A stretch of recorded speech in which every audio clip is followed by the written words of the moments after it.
कल्याण सिंह के पास collector SP है नहीं।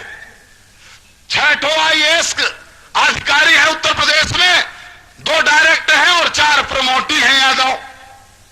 मुलायम कल्याण सिंह के लोग भी 25 अपराधी मिनिस्टर तो बना दिए कल्याण सिंह सरकार बचाने के लिए पैसे में खरीद के, लेकिन उन अपराधियों को रोकने के लिए उनके पास एक SSP, एक कलेक्टर नहीं है, उनके पास अधिकारी नहीं है। लेकिन मायावती मुख्यमंत्री 6 महीने रही, मायावती की सरकार में लॉ एंड ऑर्डर कानून व्यवस्था हो रही जो पूरे देश के अंदर कोई इतनी चुस्त व्यवस्था नहीं कर सका। क्यों रही? इसलिए रही साथियों, मायावती के पास 200 IAS और IPS अधिकारी चमार जात के लोग हैं, 200 कलेक्टर एसपी हैं। जब मायावती मुख्यमंत्री होती है, मायावती के आदेश को 1 घंटे में मनवा लेते हैं, लाठी के बल पर मनवा लेते हैं। उनने कहा मेरे अधिकारी कर्मचारी लगे हैं, तुमको छूट है, 3 किलोमीटर वाले बांस में हाथ लगाओगे तो यहां से मारेंगे, लाठी टोट डालेंगे घुटना, तुम्हारी टांग तोड़ेंगे, गांठी के नीचे मारेंगे लाठी। बोले अगर तुम्हारी फिर भी गुंडागर्दी ना उतरी, 2 किलोमीटर वाले को छुओगे तो तुम्हारा सर फाड़ डालेंगे मार के। अगर इसके बाद तुम्हारा गुंडागर्दी में और ज्यादा इजाफा हुआ, 1 किलोमीटर वाली जो बैरिकेड है, उस बैरिकेड में अगर तुम हाथ लगाओगे तो हमारे अधिकारियों को मैंने आदेश दिया है, जैसे भड़भूजा चना भूंज डालता है वैसे तुम गोलियों से इनको चना जैसा भूंज डालना। एक भी गुंडा 1 किलोमीटर के अंदर नहीं आना चाहिए। जब इनको पता चल गया कि इनके पूरे अधिकारी लगे हैं, मार डालेंगे, तो इनका सलगा भक्ति भाव उतर गया और मस्जिद में जो करना चाहते थे वो 5 किलोमीटर दूर बिरला के मंदिर में करने लगे। इनकी गुंडागर्दी, और उत्तर प्रदेश की सरकार ने हमारी स्वागत किया कि 5 किलोमीटर दूर करो, स्वागत है, लेकिन इधर निहारना नहीं है, पाप है, ये अपराध है।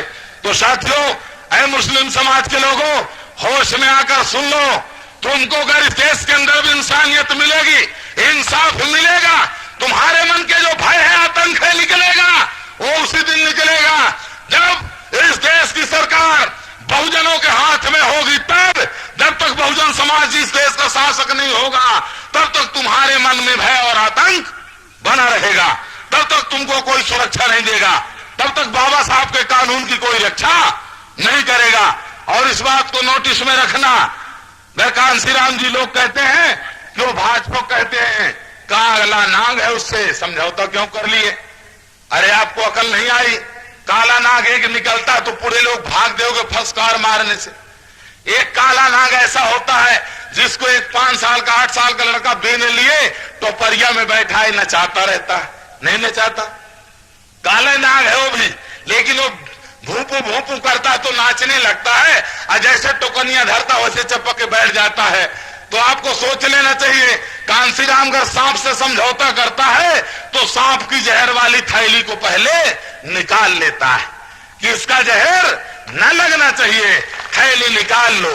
तो साथियों, कांसीराम जी के सोच को, वो वैज्ञानिक आदमी है इस देश का, जिसने इस देश के अंदर हजारों साल के टूटे हुए समाज को 6000 टुकड़े में जो बटा है समाज, पिछड़ा वर्ग SC ST के नाम से, अल्पसंख्यक के नाम से 6000 जाति में बटे हुए समाज को कांसीराम जी ने 600 जातियों को जोड़ा है।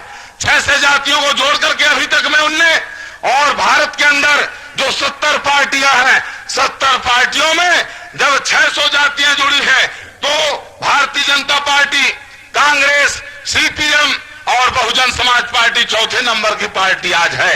66 पार्टियों को पीछे छोड़ के और बहुजन समाज पार्टी देश में चौथे नंबर की पार्टी है।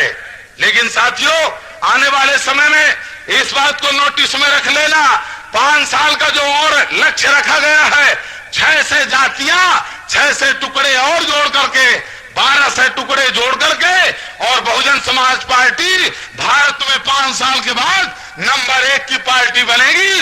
और नंबर 1 की पार्टी नहीं, 5 साल बाद भारत में बहुजन की सरकार होगी।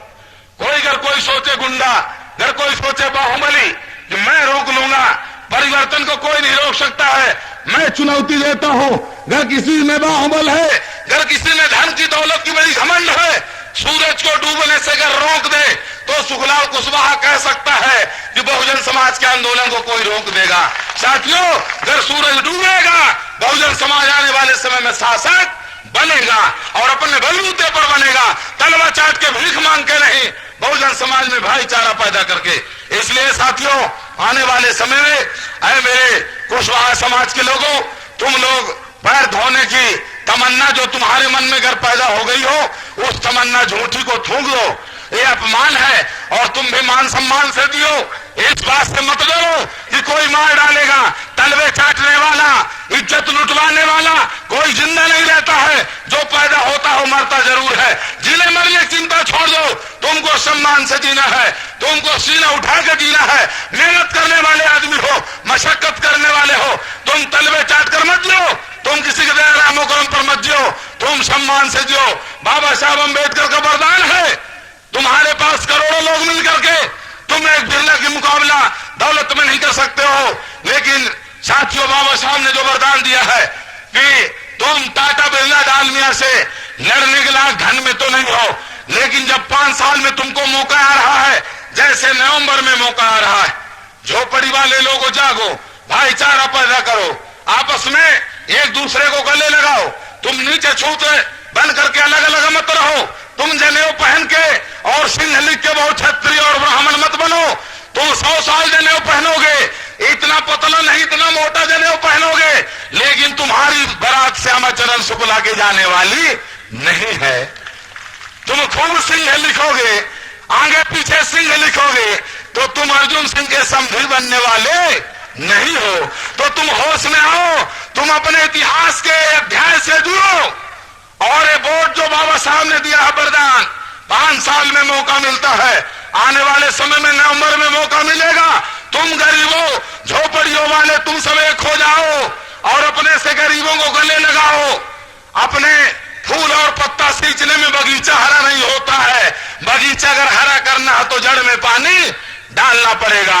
जो तुमसे गरीब छोटे असहाय लोग हैं, उनको गले लगाओ, भाईचारा पैदा करो। और काशी कुर्मी यादव के, इनको जो भाजपा के चमचे बने हैं, इनको बने रहने दो। ये कितने दिन तक रहेंगे? आज उत्तर प्रदेश में अगर कांग्रेस का सफाया हो गया है साथियों, जो कांग्रेस कल 42% वोट पाती थी, आज वो 2% में आ गई है। अगले बार चाहे कल चुनाव हो चाहे परसों, उत्तर प्रदेश में बहुजन समाज इस बार भारतीय जनता पार्टी का सफाया करेगा। और आने वाले समय में 2 चुनाव के बाद हम केंद्र में इनका सफाया करेंगे। मनुवाद को दफनाएगा बहुजन समाज और अम्बेडकरवाद की सरकार बनाएगा।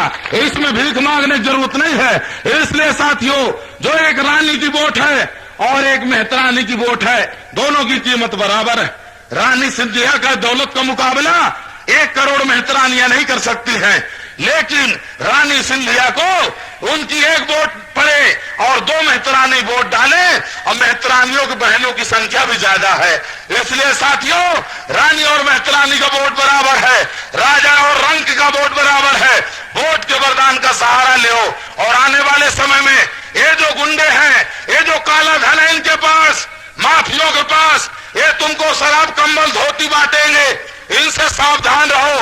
इनका शराब ले पी लो, कंबल धोती रख लो, लेकिन एक काम जरूर करो, जब वोट डालने जाओ तब तुम हाथी को जरूर ढूंढ लो। हाथी जब तुम्हारे साथ हो गया, तुम्हारी बिगड़ी बात बनेगी। तो साथियों, आने वाले समय में मानवर कांशीराम जी के संघर्षों से आप लोग प्रेरणा लेंगे, अपने मन के दीनता और हीनता को त्यागेंगे। और आने वाले समय में ये जो नवंबर का चुनाव है, मैं ऐसी उम्मीद रखूंगा कि आने वाले समय में उत्तर प्रदेश वाली स्थिति आप लोग मध्य प्रदेश में पैदा करेंगे, ऐसा मुझे पूरा विश्वास है। इसी आशा विश्वास के साथ आप सबको धन्यवाद देते हुए, आप सबका स्नेह प्यार और आशीर्वाद चाहते हुए मैं अपनी बात समाप्त करूंगा। जय भीम, जय भारत। सुखलाल कुशवाहा जिंदाबाद, जिंदाबाद, जिंदाबाद। सुखलाल कुशवाहा जिंदाबाद, जिंदाबाद, जिंदाबाद।